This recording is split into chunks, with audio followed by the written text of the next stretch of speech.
Del technologies ने 2025 तक प्रमुख एआई प्रगति का अनुमान लगाया है। डेल टेक्नोलॉजीज ने वर्ष 2025 के लिए अपनी योजनाओं का खुलासा किया। कंपनी का लक्ष्य तकनीकी उन्नति में कृत्रिम बुद्धिमत्ता अनुप्रयोगों की भूमिका पर ध्यान केंद्रित करना है।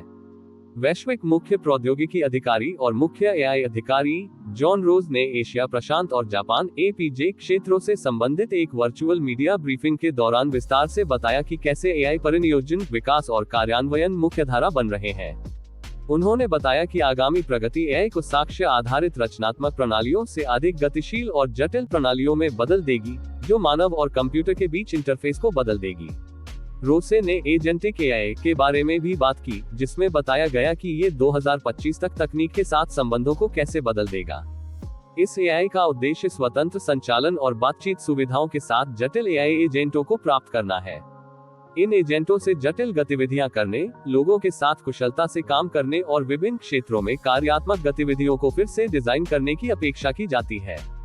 APJ के अध्यक्ष पीटर माज ने इस तरह के दृष्टिकोण का समर्थन करते हुए कहा कि इस क्षेत्र में एआई सेक्टर में उल्लेखनीय मात्रा में धन का निवेश किया जा रहा है, जिसके 2028 तक $110 बिलियन तक पहुंचने का अनुमान है। इस फंडिंग लहर से एआई तैयार डेटा केंद्रों के लिए बाजार में उल्लेखनीय वृद्धि होने और परिष्कृत एआई अनुप्रयोगों के मुख्यधारा के उपयोग का मार्ग प्रशस्त होने की उम्मीद है। उद्यम की सफलता के लिए एआई का विस्तार। ब्रीफिंग में बड़े व्यवसायों में एआई के विचार से लेकर व्यावहारिक अनुप्रयोग तक के उपायों पर भी चर्चा की गई।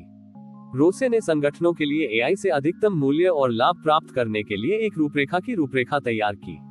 उन्होंने ये भी कहा कि ज्यादातर उद्यम आर्टिफिशियल इंटेलिजेंस के लिए विशेष समितियां बना रहे हैं, जिनकी अध्यक्षता ज्यादातर मुख्य एआई अधिकारी करते हैं, ताकि यह सुनिश्चित किया जा सके कि सभी एआई परियोजनाएं सफलता के लिए संरेखित हों। ये रणनीतिक फोकस 2025 में अपने चरम पर पहुंचने की उम्मीद है। इससे पता चला कि APJ क्षेत्र में कुछ संगठन एआई अपनाने के अगले स्तर पर जा रहे हैं, जबकि अधिकांश अभी भी उन्हीं समस्याओं से जूझ रहे हैं जिनका सामना उन्होंने पहले किया था। एआई उद्योग का विस्तार हो रहा है और माज ने इसे स्वीकार किया। इन बाधाओं और एआई की पूरी क्षमता को दूर करने के लिए तत्परता का सुझाव दिया। इसने एजेंटिक एआई सिस्टम की जटिल जरूरतों को समायोजित करने के लिए एक मजबूत आधार विकसित करने पर ध्यान केंद्रित किया, जो पहले से ही आधुनिक प्रौद्योगिकी ढांचे में प्रवेश करना शुरू कर चुके हैं। उभरती प्रौद्योगिकियों के साथ एआई को एकीकृत करना।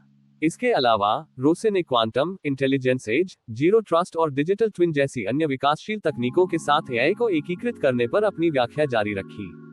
इस तरह के एकीकरण से एआई के प्रदर्शन में सुधार होने और इन क्षेत्रों में विकास की नई संभावनाओं को जन्म देने की उम्मीद है। उन्होंने कहा कि एआई की असली ताकत इन तकनीकों से जुड़ना है, जिसके परिणामस्वरूप सुरक्षा, डेटा भंडारण और संचार नेटवर्क में प्रगति होती है।